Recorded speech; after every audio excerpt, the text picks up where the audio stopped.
Et maintenant, je vais donner la parole à notre collègue Weber.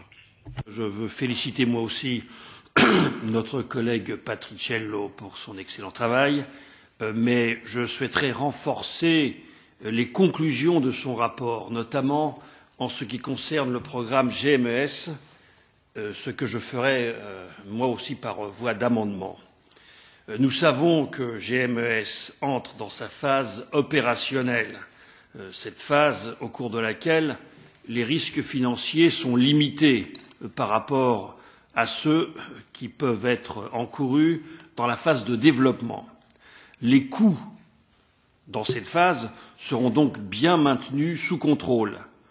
Nous pouvons nous baser, pour le dire, sur les expériences d'autres programmes européens tels que les programmes de satellites météorologiques. C'est pour cela que je pense qu'il faudrait renforcer le paragraphe 16 en demandant plus fermement à la Commission de réintégrer l'intégralité du financement du programme GMES dans le prochain cadre financier de l'Union. Plusieurs de mes collègues sont intervenus dans le même sens. Renforçons donc tous ensemble ce paragraphe 16, c'est tout à fait essentiel. Le GMES, vous l'avez rappelé aussi, a vocation à faire de l'Union européenne le leader mondial dans le domaine de l'observation de la Terre et de ses applications environnementales et humanitaires. Franchement, il y a des dépenses communautaires qui sont plus discutables que celles-là. Il faut bien sûr, comme le suggère le rapporteur dans cette phase, compléter le cadre législatif et rendre la gouvernance efficace.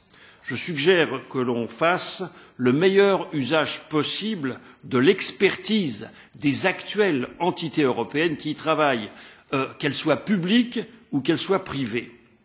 Notre Union européenne doit sauvegarder son indépendance spatiale et se donner les moyens d'atteindre les objectifs qu'elle s'est fixés. Pour sauvegarder cette autonomie, il faut bien évidemment favoriser l'utilisation de lanceurs européens.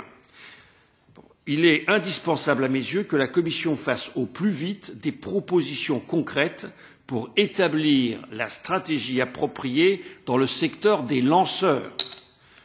Il s'agit de l'organisation rationnelle, de l'adéquation des besoins. C'est une question non seulement de politique de l'espace, mais aussi de politique industrielle, comme l'ont souligné plusieurs de mes collègues, et de compétitivité européenne. Un dernier mot sur un sujet important qu'a évoqué notre collègue Glante, la coopération internationale, notamment en matière de recherche avec des acteurs comme la Russie, les USA ou encore la Chine.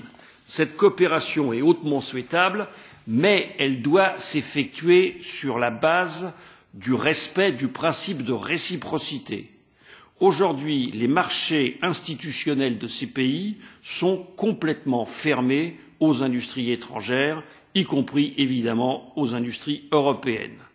L'Europe ne doit pas être naïve, elle ne doit pas être la seule puissance spatiale à ouvrir ses marchés institutionnels à la concurrence internationale sans demander de contrepartie, sans obtenir la réciprocité.